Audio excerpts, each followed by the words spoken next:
People say kindness is weakness. Standing in the middle of the 20th anniversary party I paid for myself, I almost believed it was true. My name is Ambrose Field. I'm 51, and for 20 years I've made chocolate by hand on Mercer Street. That night, my wife raised her glass and called it a braver new chapter. Then she pulled a stranger forward, a cocoa importer named Reese, and told the whole room he was the man who actually built something. Me, she said, I just played with sugar and butter for 20 years. The room laughed. I said nothing. But I watched her assistant, Nora, a woman who hadn't stopped smiling in the 3 years I'd known her, go completely still. Her smile just vanished. What none of them knew that night was whose name was actually on everything my wife thought she could take, and how close the one person she trusted most was to telling the truth. Stay with me. The night smelled like the shop always smells at closing. Warm cocoa butter, a little burnt sugar around the edges, the copper pots still holding heat. I'd been in since 5 that morning. I tempered 40 pounds of dark chocolate by hand, poured the ganache for the salted caramels myself, arranged 300 bonbons on the marble like I was setting stones into a ring. 20 years on Mercer Street. I wanted it to look like 20 years meant something. By 7 the room was full. Mrs. Okafor from the bookshop 2 doors down brought her whole family. The Delgados, who bought a box of hazelnut truffles every Friday since their wedding, hugged me at the door and didn't let go for a while. A retired firefighter named Sal pressed my hand and said, "You made this whole block smell like something good, Ambrose." I poured him a cognac. I didn't drink one myself. Somebody has to stay steady when the room gets loud. I'll tell you the truth about the 20 years, because it matters later. I signed the lease on this building in 2005, before I ever met Vivian. Bought it outright in 2011 with money I'd saved one careful season at a time. The name, fields, the recipes, the little curl of the F on the awning, all of it started before her. I never said that out loud to anyone. It felt like bragging, and I was raised not to. Vivian came in at 8, 20 minutes late, in a green dress I hadn't seen before. She runs a PR firm uptown, and she walks into a room the way you'd expect, chin up, already scanning for the important people. There'd been a time she'd walk in and find me first. That time was gone. The last 2 or 3 years, she'd come home smelling like restaurants I'd never taken her to, answering the phone in the other room, her voice going soft and low the second the door clicked shut. I told myself we were tired. Married people get tired. Behind her came a man I didn't know. Tall, expensive coat, a smile that arrived before he did. And behind him, carrying a tray of champagne flutes, was Nora, her assistant, 34, 3 years at the firm, the kind of person who smiles even when she's exhausted. She caught my eye and gave me the small nod she always gives me. I nodded back and went to find a spoon for the tasting. At 8:30, Vivian tapped a fork against a glass. The room hushed the way rooms do for her. "Thank you all for coming," she said. 20 years. That's a long time to do the same thing. A little laugh from her side of the room. But I think tonight is really about something braver. A braver new chapter. I was standing by the caramel display. I remember the exact cold weight of the marble under my palm. "I want to introduce someone," she went on. "Reese Calloway. He imports cocoa, the real thing from the source. Reese is a man who's actually built something." She turned and looked at me, and she was still smiling. Which, God love him, is more than you can say for a man who's played with sugar and butter for 20 years. The room laughed. Not everyone, but enough. Reese lifted his glass toward me. "To sugar and butter," he said. I didn't say anything. That's the part people never understand. I had a dozen things I could have said, and every one of them would have made the night hers. So I picked up a bonbon, put it on a napkin, and set it in front of Mrs. Okafor's little girl, who'd been eyeing it for an hour. "Hazelnut," I told her quietly. "My favorite too." But I was watching Nora. She had stopped moving. The tray in her hands was tilted, just slightly, one flute sliding toward the edge. And her face, the face that never stopped smiling, had gone completely blank. Not shocked. Not embarrassed for me. Something else. like a person who had just heard a line she'd rehearsed too many times and hated. Her knuckles had gone white around the tray handle. She set it down on the nearest table without looking at it and stepped back against the wall. I filed that away. I didn't know what it meant. I know now. The party ended the way parties do, slow, then all at once. The Delgados were the last to leave, and Mrs. Delgado kissed my cheek and whispered, "You deserve better than that toast." I told her the caramels were free next Friday.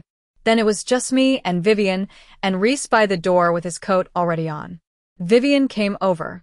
She didn't lower her voice much.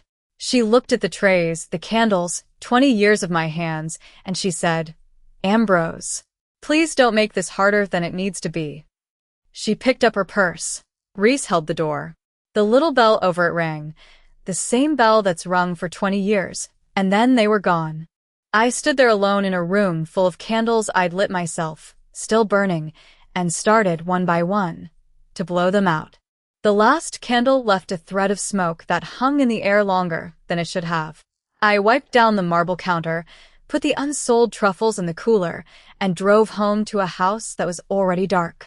Vivian got in at 1:40 in the morning. I know because I was awake, lying still listening to the garage door. She didn't turn on the hallway light. She undressed in the dark and slid in on her edge of the bed, and when she settled, I smelled it. Not her perfume. Hers is bergamot and something dry. This was warmer. Amber, maybe, and cigarettes underneath, though neither of us smokes. I lay there and counted her breaths until they slowed, and I told myself it was the party, the crowd, 100 people leaning in to hug her. The next morning she was gone before I woke. This became the shape of the week.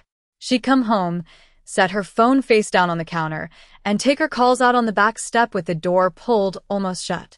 I could hear the register of her voice through the glass, low, quick, a laugh she didn't use with me anymore.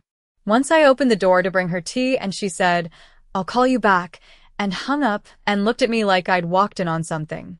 "Chamomile," I said, and handed her the cup. "Thanks." She didn't drink it. On Thursday, she started talking about numbers. We were at the kitchen table, and she was scrolling through something, and she said, without looking up, "We should get a real valuation done. Of everything. The shop, the house. It's just smart, Ambrose. If two adults ever decide to go their separate ways, you want it to be fair." I set down my fork. Are we two adults deciding that?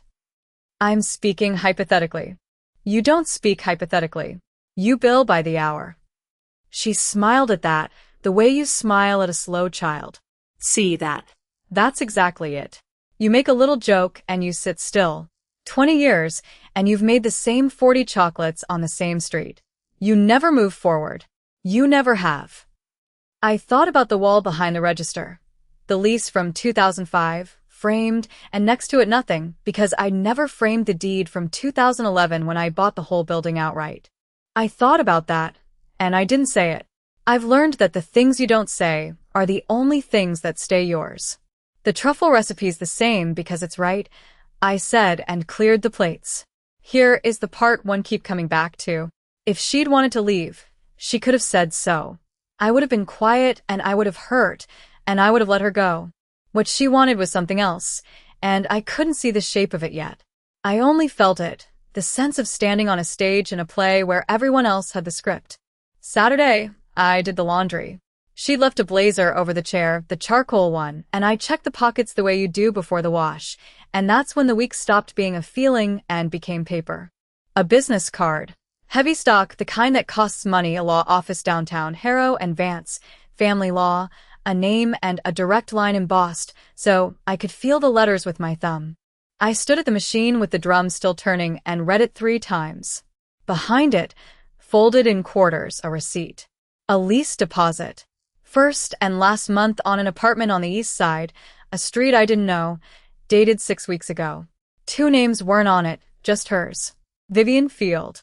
An apartment I'd never heard of, that she'd been paying for since before the anniversary party, before Reese stood in my shop and let her call him the man who actually built something. I put the blazer back over the chair exactly as it had been. I have made a living out of precision. A half degree of heat ruins a batch of couverture, and I folded the receipt back into its quarters along the same creases and slid it into the same pocket. Then I sat down at the table and looked at the card for a long time. I could have asked her. I want to be clear that I thought about it, walking to the back step where she took her calls, opening the door and holding up the card and watching her face do whatever it would do. But I already knew she'd say it was insurance. She said everything was insurance now. So instead, on Sunday, from the back room of the shop, with the door locked and the roasters cold, I dialed the number embossed on the card. It rang twice. A bright young voice answered, cheerful, helpful. Harrow and Vance, how can I direct your call? I said I was calling about the Field matter. I didn't say which field. Oh, Mrs. Field's divorce, she said. Of course. We've had that file open for over a year now. I set the phone down on the granite counter and looked at my own hand for a moment. It was steady. That surprised me. Behind me, the tempering machine hummed its low note, the way it had hummed for 2 decades, and the smell of dark chocolate sat warm in the air. A year. I did the arithmetic without meaning to. A year meant that last Thanksgiving, when Vivian squeezed my shoulder and said we should try harder, the file already existed. It meant the anniversary party I built with my own hands had been a stage, and I had swept the floor and lit the candles for it. I did not call her. I did not do anything loud. Instead, I found the small green notebook I kept for cocoa deliveries, tore out the used pages, and started a new column. Dates. That was all. I have always trusted dates more than feelings. March, I said out loud to the empty back room, because saying it made it real. Then I opened my email and started scrolling backward through 18 months of Vivian's travel. She was tidy about it. She always forwarded me her itineraries in case something happens to me on the road, a courtesy that now looked like something else. Denver, February. A pitch in Denver. I wrote it down. Then I opened the trade newsletter I've read since 2003, the one that lists which importers are showing at which markets, and I searched a name I had learned only 9 days earlier. Reese Calloway. Cacao Origins Expo, Denver, February 12th through 14. I sat very still. I checked the next one. Chicago, an April client retreat. Reese Calloway, guest speaker, Midwest Fine Cacao, Chicago, April 9th. My pen was pressing hard enough to dent the page underneath. I turned the page and kept going anyway. Portland in June. A San Francisco conference in September that had no conference attached to any real organization I could find. 6 trips. 5 of them landed inside a day of wherever Reese was standing. Here is the part one I'm not proud of. My first thought was not grief. My first thought was that I was slow. 20 years of reading a room, of knowing when a customer wanted to be left alone with the truffles and when they wanted to talk, and I had missed the longest conversation in my own house. I made myself finish the list before I let myself feel anything. 9 entries. Each one dated. Each one cross-checked. Each one initialed in the corner the way I initial a batch that passes inspection. 5 of them fell on the exact day Reese was in the same city. I closed the notebook and put it inside the old cocoa tin on the top shelf, behind the cinnamon we never sell. I waited until the shop was locked, and the lights were down to the one over the register. Then I called Marcus. He picked up on the second ring, chewing something.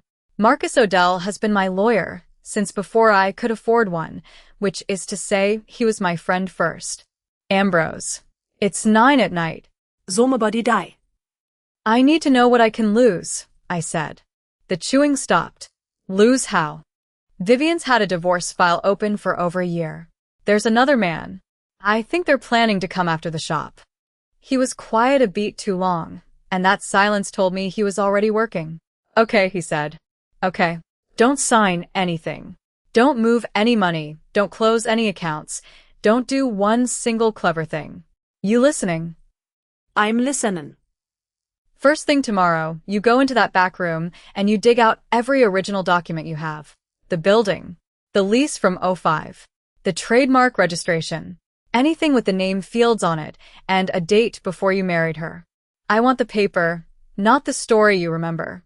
People remember paper wrong. Can you get it? It's all in the safe, I said. I think it's all in the safe. You think? He sighed. Ambrose, kindness is a beautiful thing, and it will not hold up in front of a mediator. Find the paper. Tomorrow. I said I would, and I meant to. I sat there a while longer after he hung up, in that one circle of light, with the glass cases dark and the little foil hearts glinting like coins nobody had spent. I thought about 2005, signing the lease in a coffee shop with a landlord who liked my samples. I thought about 2011, the day the building became mine, how I'd called Vivian first and she'd said, "That's sweet," and gone back to her call. That's sweet. I had built a whole life on being sweet. My phone lit the counter. I assumed it was Marcus, with one more warning. It was a number I didn't have saved, a local prefix, no name. I almost let it wait until morning. Something made me pick it up. The message was 3 lines. I read it once standing up, then sat down on the stool and read it again. This is Nora, Vivian's assistant. I have your number from the shop file. I hope that's all right. Then below it, I need to tell you some things about Vivian before you sign anything. I looked at the tempering machine, still humming, still holding everything at exactly the right temperature, waiting for hands that hadn't come. She named a coffee shop I'd never been to for blocks past the good part of Mercer, the kind of place with 2 tables and a machine that hissed like a leaking tire. I got there at 8:40 the next morning. Nora was already in the corner, both hands around a cup she wasn't drinking, coat still on. "Thank you for coming," she said. "I wasn't sure you would. You said before I sign anything." You said. So, I didn't sign anything. She almost smiled. It didn't take. The last time I'd seen that face it was going still behind a tray of champagne, and now here it was again, gone quiet, older than 34. "I've worked for Vivian 3 years, she said. "Do you know what my job actually is?" "Scheduling." Payat? That's what she told the neighborhood. That's what it was. She turned the cup a quarter turn on the saucer. The scrape was small, and I heard all of it. "For about a year now, part of my job has been building a version of you that doesn't exist." I kept my hands flat on the table. "Go on." She told me about the calendar. Not the real one, the second one. Meetings I'd supposedly missed. A dinner with her biggest client where I'd supposedly embarrassed her. A night I'd actually spent in the back room relabeling the single origin bars because a shipment came in mislabeled. She'd written it up as me being distant. Cold. She used the word she made Nora type more than any other. "Stagnant," Nora said. She had me put it in emails to the lawyer. "My husband is stagnant. He refuses to grow the business. I've carried the household while he plays with sugar and butter." She looked up. That last part one recognized. From the party. "She likes it," I said.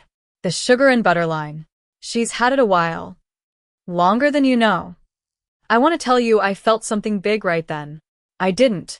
What I felt was the specific cold of understanding a thing you'd been standing next to for a year without seeing it. Like reaching into the tempering machine and finding the water had gone cold hours ago. "Why are you telling me this?" I asked. "You could lose your job." She was quiet long enough that the machine hissed twice.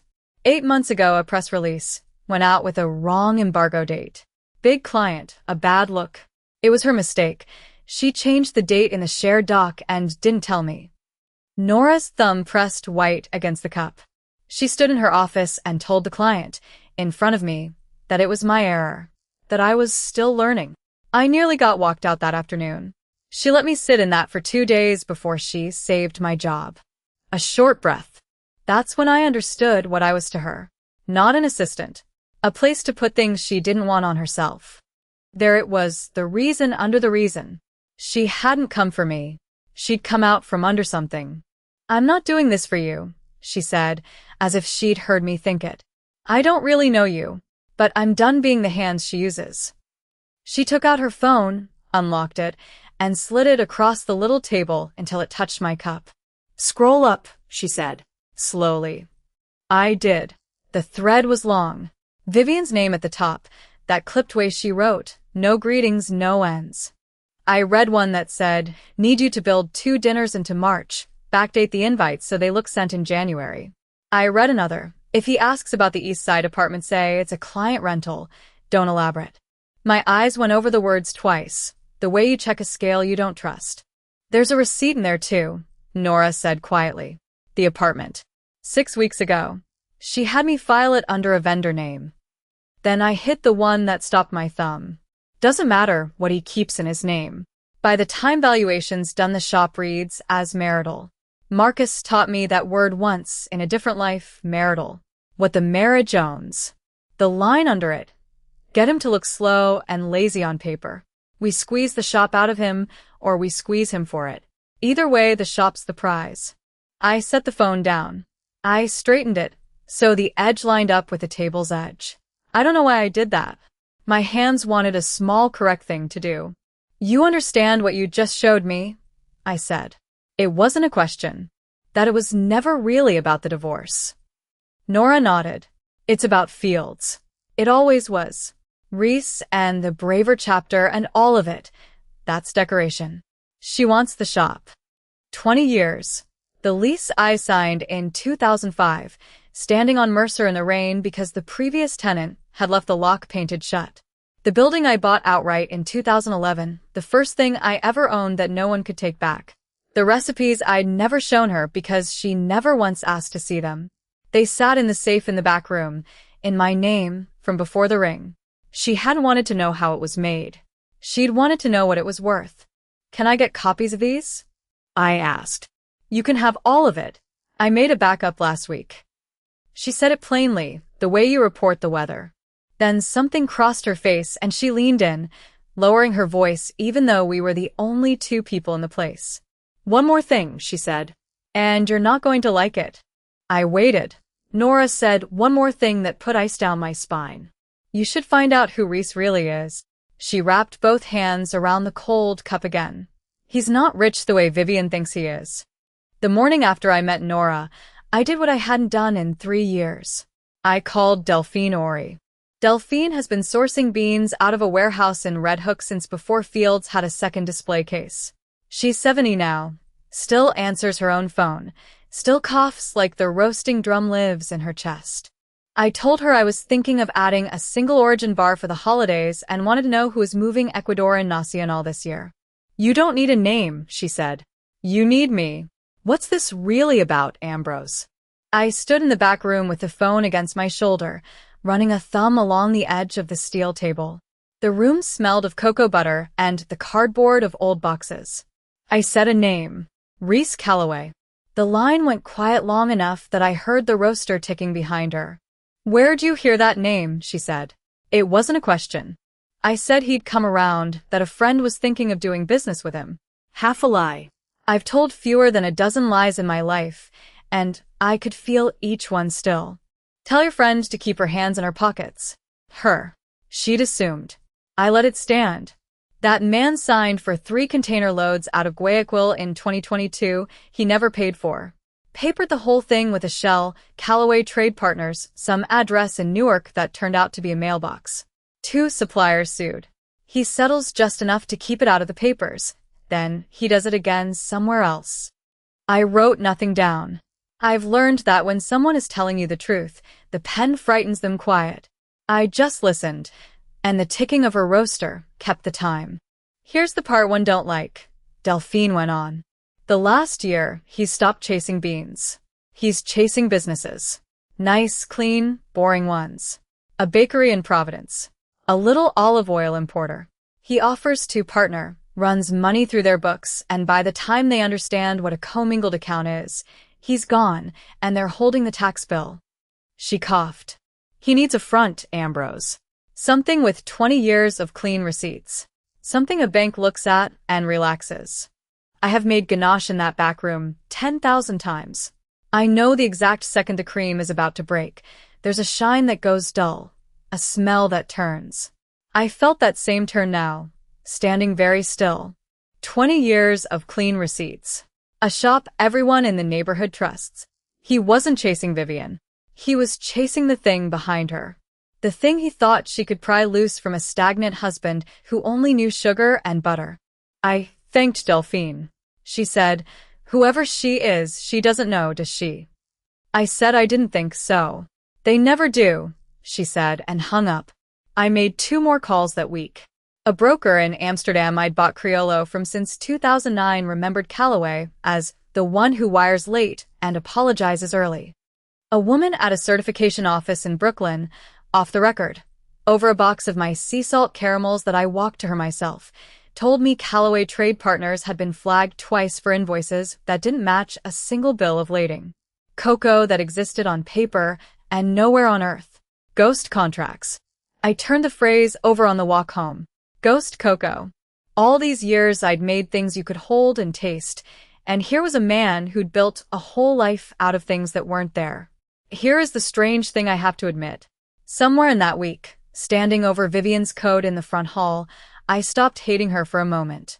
She'd stood at my anniversary and called another man the one who actually built something, and that man had never built anything he didn't leave burning. She thought she'd found her way up. She'd found a man walking her to the edge of a hole he'd dug for someone else. I didn't say any of this to her. That was the hardest part, coming home, hanging up my coat beside hers, saying the salmon was good, watching her check her phone under the table with that small private smile. I decided to let it come apart on its own. When a sauce breaks, you don't shout at the pan. You take it off the heat and let it show you what it is. On Friday, a supplier I trust, I won't say which, he asked me not to, met me at the loading door with a manila envelope he'd gotten from a collections attorney who owed him a favor. "You didn't get this from me," he said, and left before I could offer him coffee. I brought it into the back room and sat down under the one bulb over the steel table. Loan documents. Personal guarantees, 3 of them, a line of credit against Callaway trade partners, numbers with too many zeros to belong to a man who wires late and apologizes early. I turned to the signature page on the second one. 2 names. His. And on the line beside it, in the small tidy hand I've watched sign 20 years of holiday cards. Vivian Field. The morning we opened the safe, Marcus arrived before the espresso machine had finished warming up. He came in through the alley door in a gray coat, carrying a leather folder and 2 coffees he'd bought somewhere else, which told me he expected to be here a while. "You didn't sleep," he said. "I filed candied orange peel until 3. He set the coffees down on the marble slab where I temper. "Show me the safe." The safe sits in the back room behind a shelf of empty cocoa tins, an old Mosseler my father would have called honest iron. I spun the dial, 20, 05, 11, the years I can't forget, and the door swung with that low groan it's always had. Inside, a rubber-banded stack of manila, a passport, the deed, and a slim envelope gone soft at the corners. Marcus pulled a folding chair to the steel table and put on his reading glasses. "Seat."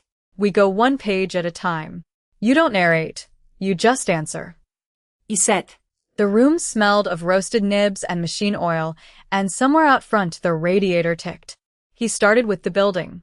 He read the 2011 purchase deed twice, ran a finger down the grantee line, and set it flat. "Your name. Only your name. No tenancy by the entirety. No Vivian anywhere." He laid the 2005 lease beside it. "And before that you leased as sole proprietor." "Good." Then the trademark. "Fields, registered the year I opened, class 30, confectionery, sole applicant Ambrose Field." He held it to the light like he was checking a bill for the watermark. "This is clean." The recipes came last, and those made him pause. Not a patent. You can't really patent a ganache, but I'd filed the formulas as a trade secret record with dates, notarized the single origin blends, and the sea salt caramel that pays my rent, all logged before I ever met her. Ambrose. He took off the glasses. "I want to be careful, because I've watched men your age get a little drunk on good news. But by every page in this box, Vivian has no claim on this shop." "None." "She married a man who already owned all of it. 20 years of it." I should have felt something loosen. Instead, I heard myself ask, "Then why is she so sure?"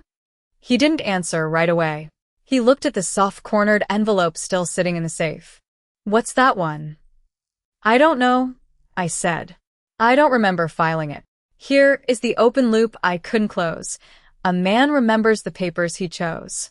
He doesn't remember the ones handed to him across a kitchen table on a Tuesday." Marcus slid the envelope out and thumbed it open. A single sheet, folded in thirds, a photocopy, not an original, and that alone made his jaw tighten. He read it in silence. The radiator ticked. Out front the door chimed, and I heard the morning girl, Priya, call that she had it. "You signed something," Marcus said finally, not looking up. "About 4 years ago. Do you remember Vivian asking you to sign for insurance?" And I did. That was the thing. It came back whole and stupid. A February night, the kitchen, her setting a page in front of me while I peeled off wet gloves. "Just a formality," she'd said, "so the shop's covered if anything happens to you." Business continuity, that's the phrase she used, a phrase I liked because it sounded like she believed in 20 more years. I'd signed above the line she pointed to and gone back to the pan on the stove. "I signed it," I said. She said it was insurance. Marcus laid the photocopy on the steel between us and turned it so I could read. The heading was cut off, a copy of a copy, but the body was there and the word insurance was nowhere on it. Words like authorization and on behalf of and financial instruments. And at the bottom, my own signature, larger than I make it now, the loop on the F5 since tightened. "This isn't an insurance form," he said quietly. "This looks like a limited authorization. A power to act on certain financial matters connected to the business." Connected how? That's what I don't know from a photocopy. He tapped the missing corner. "This is trimmed. Somebody wanted the header gone. If the original grants her a partial interest, or if she used this to represent to a bank that she has authority over shop assets." He stopped himself. "I'm not going to guess out loud. Guessing out loud is how clients panic." Marcus. "If it's a general assignment, we have a fight. If it's a narrow banking authorization she overreached with, we have a weapon. They are not the same document, and this scrap won't tell me which." I thought about the co-signed loan pages Nora's source had handed me, Vivian's tidy signature sitting under Reese's, like a woman posting bond for a stranger. I thought about how sure she'd looked at the party, glass raised, calling me a man who plays with sugar and butter. You don't smile like that on nothing. You smile like that when you think you're holding a card no one knows you have. "Find the original," Marcus said, gathering the deed and the trademark into his folder. "Wherever she filed it. Because a mediation without knowing what's on that full page is walking in blind, and I don't walk clients in blind." He stood, buttoned his coat. "I'll pull whatever's recorded under the shop's name at the county today. If she filed anything, it leaves a footprint." He left through the alley. I put the photocopy back in the soft envelope and stood in the back room a long time, the good deed and the bad copy in the same box, tasting the coffee he'd bought me. It had gone cold. He called at 9:14 that night. I was scraping the tempering marble clean. I saw his name, and something in me went still before I even answered. "Ambrose." His voice had no warmth left in it. "That paper you signed, it wasn't insurance. She used it. You need to come to the office right now." The drive to Marcus's office took 11 minutes. I made it in 8. He had the document laid out on the conference table under the good lamp, the one he used for reading contracts he didn't trust. 2 pages. A gray photocopy with the header restored, the header we'd been missing. "Limited financial power of attorney," he said. He didn't sit. "Signed by you, June of 2022. Notarized." She told me it was for the insurance. My voice came out flat. "The shop policy." She said the carrier needed a spouse on file. "I know what she told you." He tapped the second page. "Read the 4th clause." I read it. Then I read it again, the way I'd read her text about the anniversary weeks ago, standing in my own kitchen, waiting for the words to rearrange into something kinder. They didn't. The clause gave her authority to act on financial matters related to jointly benefited property. Vague on purpose. And underneath, in Marcus's neat pencil, a note. She'd used that authority to open a line of credit. $112,000 secured against a valuation of fields. Drawn down over 14 months. She borrowed against my shop, I said. Worse. Marcus finally sat. The chair legs scraped the floor, a sound I'd hear again later, at 3 a.m., when I couldn't sleep. She didn't spend it on herself. She routed it back as capital contributions. On paper, Ambrose, it looks like Vivian invested $112,000 into your business. That's her claim. That's the whole play. She manufactured a stake. I thought of the 20 years. The 2005 lease. The 2011 purchase. Every dollar mine before I ever met her. And I thought of my own hand, holding a pen over a page she'd slid across the counter while the register was open and a customer was waiting.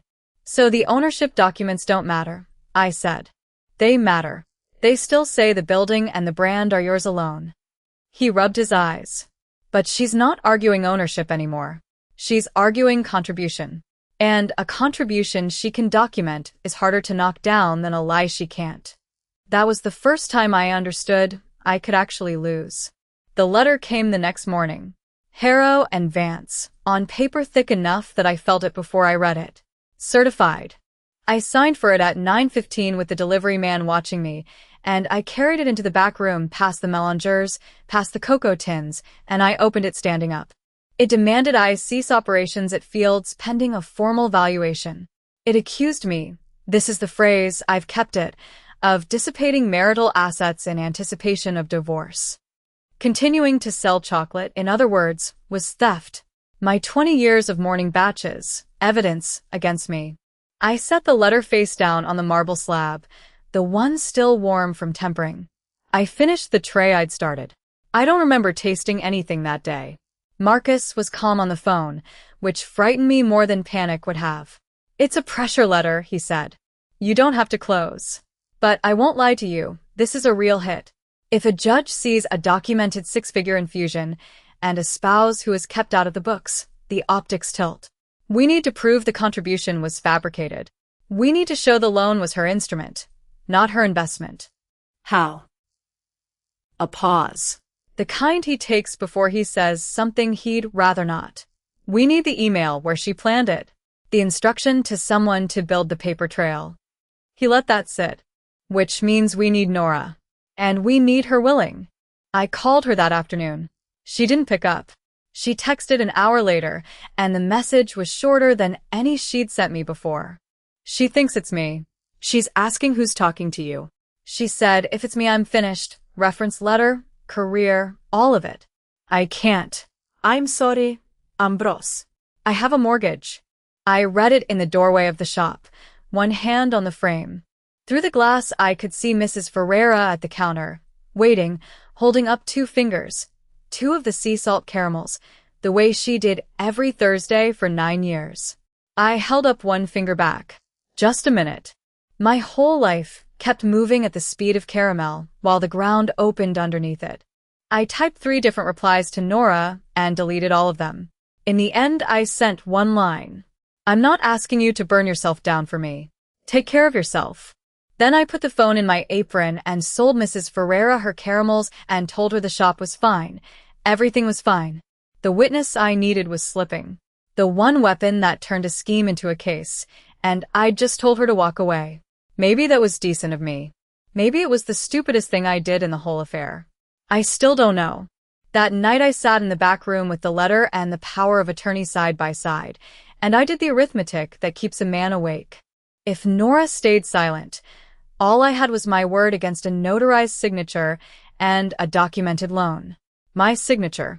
My shop, borrowed against in my name, with my consent on paper. At 11:40, the phone lit up. Not Nora. Vivian. I looked at it a long time before I opened it. 1 message. No greeting. You should sit down and talk to me like an adult. If you don't, I'll prove that whole shop is my work. I didn't hear from Nora for 4 days. I stopped expecting to. She had a mortgage and a boss who smelled blood, and I had told her not to burn herself down for me. So when her name lit up my phone on a Tuesday at 9:12 in the morning, 1 line, I read it standing at the tempering machine with the scraper in my hand. Can I come by? Back door. I set the scraper down. The chocolate kept moving in its bowl, that slow folding shine, and I watched it for a second because it was the only calm thing in the room. She came at 10. I let her in past the racks of drying bark, and she stood there in her coat, like she wasn't sure she'd stay. I didn't push. I made her a cup of the drinking chocolate, the real one, the one Vivian always said was Too much work for a Tuesday. Nora held the cup with both hands. I'm not here to say yes, she said. I know. I just want to understand something. She looked at the copper pots, anywhere but at me. Why does it feel like I'm the one being set up? So I told her, not to move her. Just the truth, laid flat. I told her about Reese. About Delphine, 70 years old and sharp as a paring knife, telling me over the phone about the 3 containers out of Guayaquil in 2022 that he signed for and never paid. About the 2 suppliers who sued. About the shell company and the 3 personal guarantees with his name on them. And then I said the part one had been carrying like a stone. Nora. On the last loan document, there's a co-signer. I let it sit. It's Vivian. The cup stopped halfway to her mouth. She thinks she's the one running the play, I said. She thinks she gets the shop and he gets to stand next to her while she does it. But he picked her because she's the door. She's not the winner in his version. She's the one holding the debt when he's gone. Nora set the cup down. Her hand wasn't steady. She doesn't know. No. That idiot. It came out low, and it wasn't about me. That absolute. She pressed her knuckles to her mouth. I have spent 3 years making her look smart. 3 years. And she's going to sign her name under a man who'll leave her with his loans. I didn't answer. Some anger you don't get to touch. You just stand near it. She was quiet for a long time. Somewhere out front the door chimed, a customer, and I ignored it, and the espresso machine hissed on its own timer, and Nora stared at the floor drain like it might tell her something. I keep telling myself I stayed because I felt sorry for her, she said finally. That's a lie. I stayed because I was scared. And every day I was scared, I typed one more sentence that wasn't true about a man who never did anything to me. She looked up. I'm done being useful to that. You don't have to. I'm not doing it for you. Her voice went flat and clean, and I believed her more for it. Don't make it a nice story. I just can't be the person who helped. She took out her phone, slid her thumb across it, Turned it to face me. It was the email chain again, but further down than she'd shown me before. And there it was, in Vivian's own words, dated last spring, the instruction. Use the 2022 authorization to show a capital contribution. Frame it as investment, not credit. Make it look like I built into the business. Nora had highlighted the line in yellow. I read it twice. The thing Marcus had called their real weapon, the doctored investment, the $112,000 dressed up as if Vivian had poured her own money into Fields, was sitting right here, in a message where she told her assistant to manufacture it. That's the one, I said. My voice came out rough. That's the one that turns it around. I have all of it, Nora said. Sent to myself. Time-stamped. The originals are still in her account, but these are backups she can't reach. She swallowed. If I hand these over, I testify. There's no half of this. I called Marcus from the back room while she waited. I read him the line, word for word, and I heard him go very still on the other end. Say that again, he said. I said it again.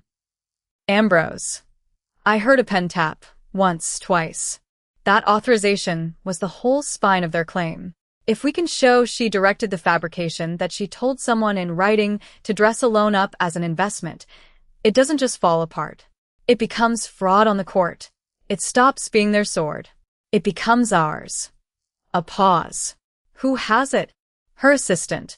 Nora. She's standing in my shop. Then she is the most important person in this case, Marcus said. Do not let her feel alone in it. I hung up and went back out. Nora was buttoning her coat, and for the first time in weeks, she looked like something in her had come loose the right way. There's one more thing, she said. She didn't reach for her phone. She reached into her bag and pulled out a small recorder, the kind she used to log Vivian's dictations, and set it on the marble between us like it was hot. I made a copy of everything before I left the office last night, she said. Files I logged and never listened to. This one's from 6 weeks ago. Her jaw tightened. It's labeled with his name, Reese. The two of them talking. She pushed it an inch toward me. About what they're going to do with the shop once they have it. She looked at me. I haven't been able to press play. I told her she didn't have to. Not there, not to me. Save it, I said. For the room where it counts. That room, it turned out, had beige walls and a long table the color of weak coffee. The mediation was set for a Tuesday, 10 a.m., in a suite 2 floors above the offices of Harrow and Vance. Marcus arrived 20 minutes early with a rolling case and a paper cup he never drank from. He set the case beside his chair and squared it to the table edge like he was leveling a picture. "Whatever she says," he told me low, "you don't answer. You let me." I nodded. I watched the door. Vivian came in at 3 past, in the charcoal suit she wore when she wanted people to feel underdressed. Reese followed a half step behind, a leather folder under one arm, a watch on his wrist that caught the ceiling light.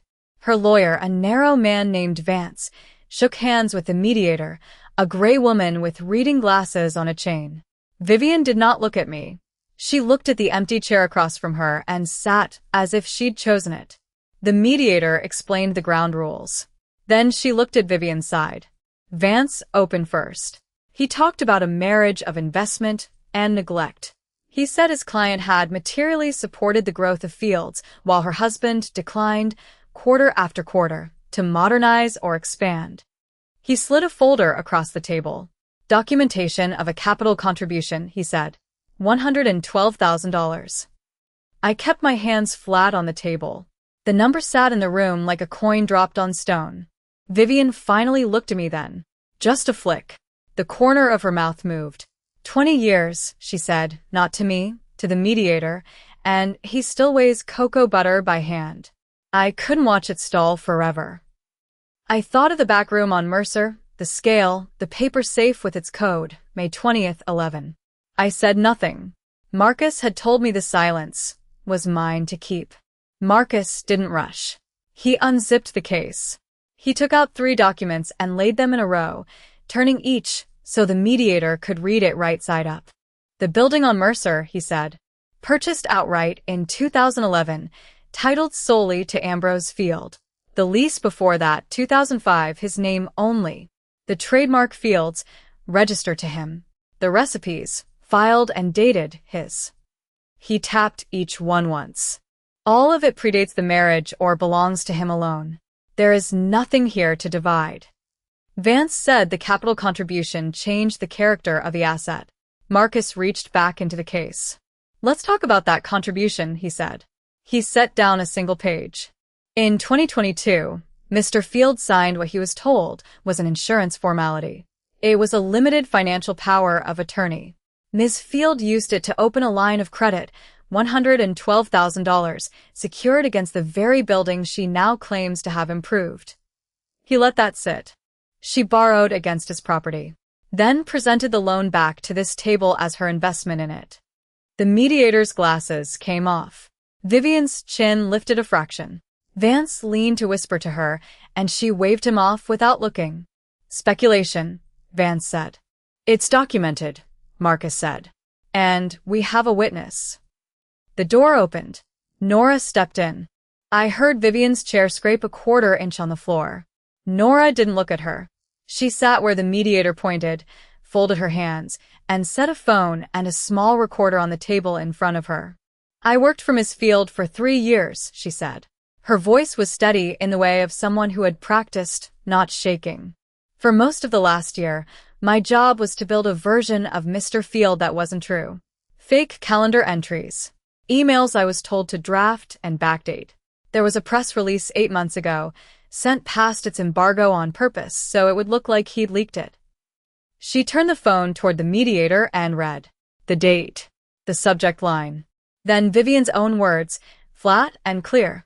"Make the authorization read like an equity stake and get him to stop asking about the insurance." She read the next one.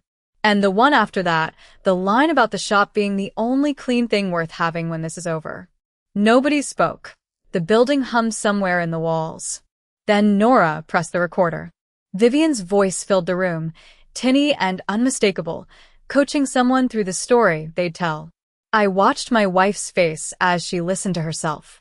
She'd gone very still, the way water goes still right before it drops off a ledge. "That's enough," Vance said, half rising. "There's more, Marcus said, and pulled out the last folder. This one wasn't mine. Since we're establishing who built what. He looked at Reese for the first time. Mr. Calloway. 3 container contracts out of Guayaquil, 2022. Signed, never paid. 2 supplier lawsuits. 3 personal guarantees currently in default.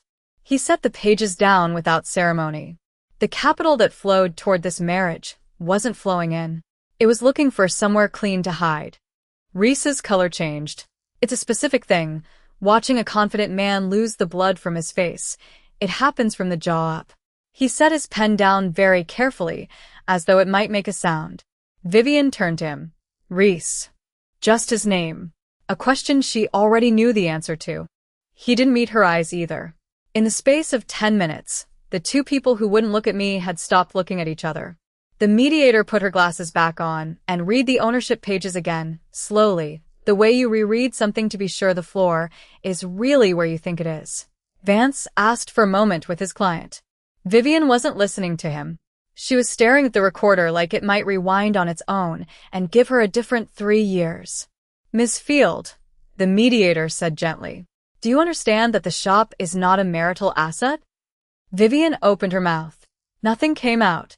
She had walked into this room to divide a life she thought was half hers, and she was learning, in front of witnesses, that she had never owned any of it. Vance asked for a recess. The mediator agreed.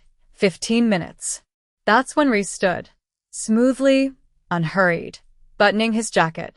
He lifted his phone from the table and glanced at a screen that wasn't ringing. I need to take this, he said to no one. 1 minute. He walked out. The door eased shut behind him on its low hinge. We waited 15. Then 20. His leather folder still sat on the table, exactly where he'd left it. He never came back. The mediator waited 11 minutes before she said the words out loud. It doesn't appear Mr. Calloway intends to return. Vivian kept looking at the door. Not at me, not at Marcus, not at the folder Reese had left behind. Just the door, as if the wood might change its mind and swing open with an explanation attached. Her attorney, Vance, cleared his throat and asked for a recess. Nobody granted it. There was nothing left to recess from. I found out the rest of it slowly. The way you learn how deep a cut is only after the cold wears off. Marcus called me that Thursday. He'd been on the phone with a colleague who handled Reese's container suit from Guayaquil. You want the short version or the long one, he said. Short. He signed 3 personal guarantees. 2 of them list Vivian as co-borrower. She's on the paper for the whole thing. There's a credit line under it too. $112,000. I set the phone against my shoulder and kept wiping the tempering stone, because the marble doesn't care what's happening to your life, and there's comfort in that. She didn't know, I said. It wasn't a question. She didn't read, Marcus said, which the law treats the same. Reese was gone by then. Not gone like traveling. Gone like the shell company address was a mailbox store on the east side, and the phone rang to a number that had been disconnected for 6 days. He'd taken whatever cash moved easily and left behind everything that came with a signature. Vivian had spent a year building a case to take a shop that was never hers, and the man she built it for had spent that same year borrowing against a fantasy. Here's the part one didn't expect. Her PR firm went first. Word travels in that world faster than in mine. She'd trained it too. Within 3 weeks, 2 of her largest clients quietly moved their accounts, and a retail brand she'd carried for 9 years sent a one-line email releasing her. I know because Nora told me, and I knew Nora only because she'd stopped smiling at a party. Funny how the whole thing threads back to a woman setting down a tray of glasses. Vivian came to the shop on a Tuesday near closing. The bell over the door did its small bright sound, and I looked up from the display case, and it was her, in a coat I recognized and shoes I didn't. I need you to talk to Marcus, she said. No hello. This co-signing thing. You have relationships. You can make it go away.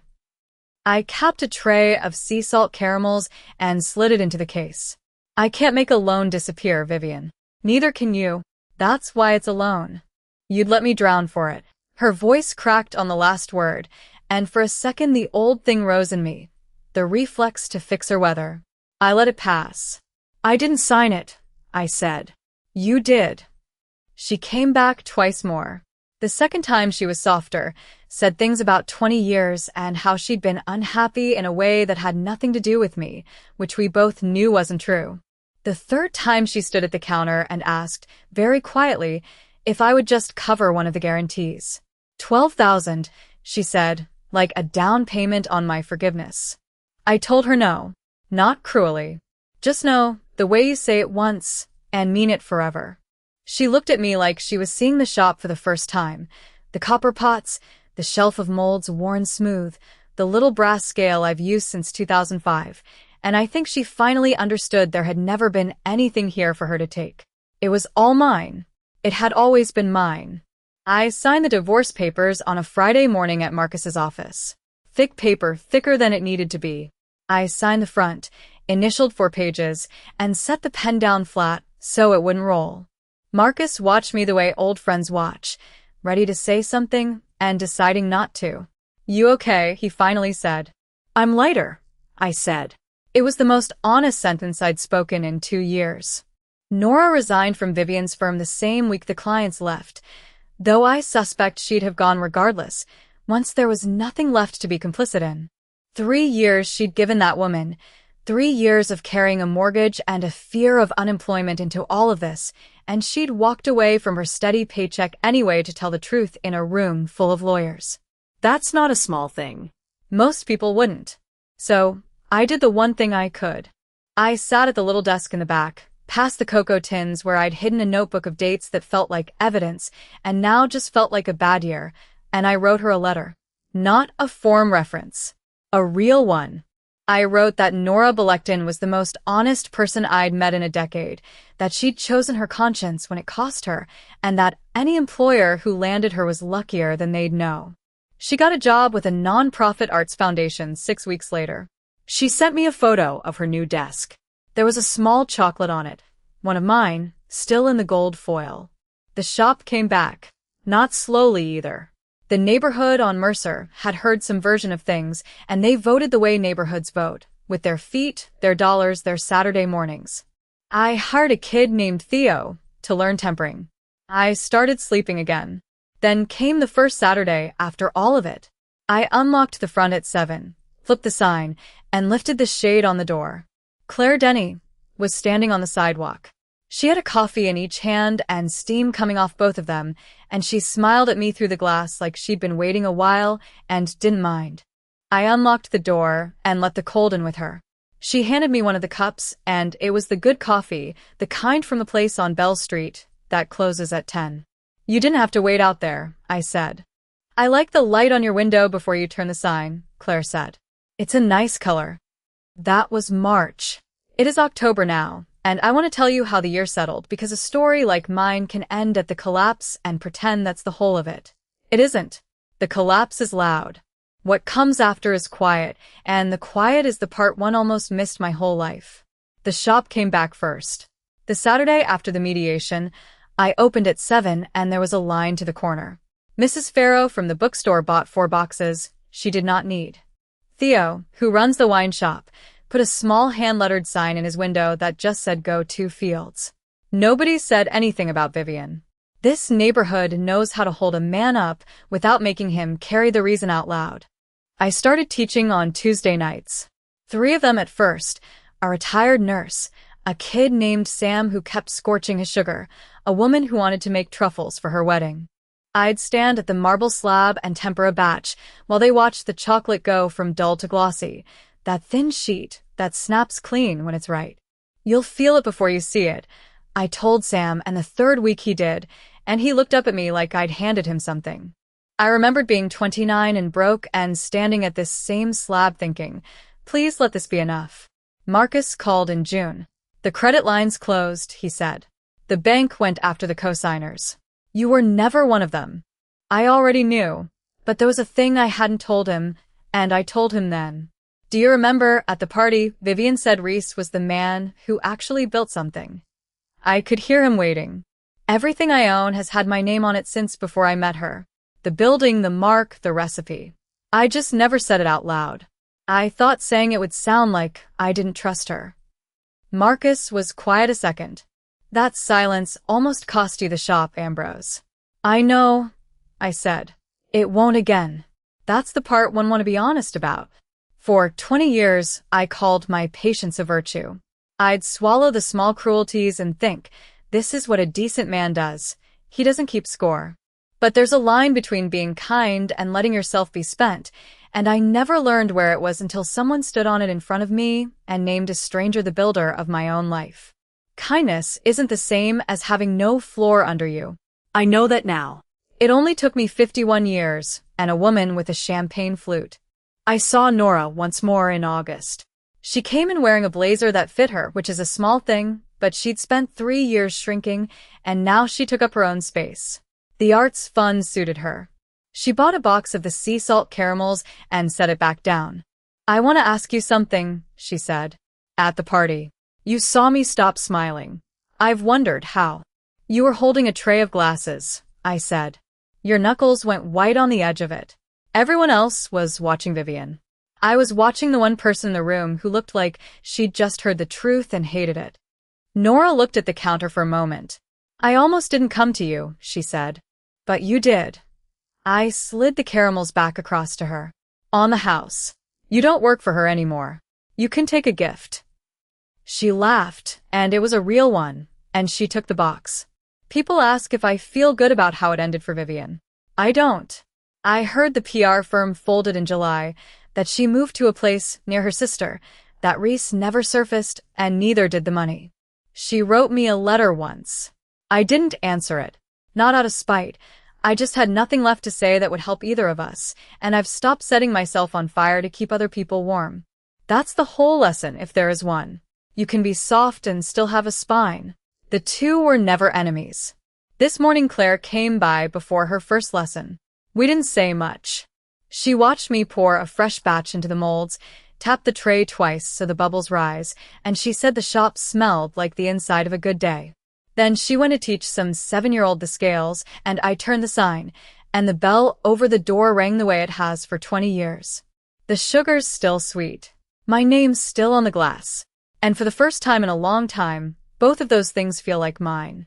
If this story stayed with you, take a moment to follow 10_KNH and tell me, where's the line you stopped letting people cross?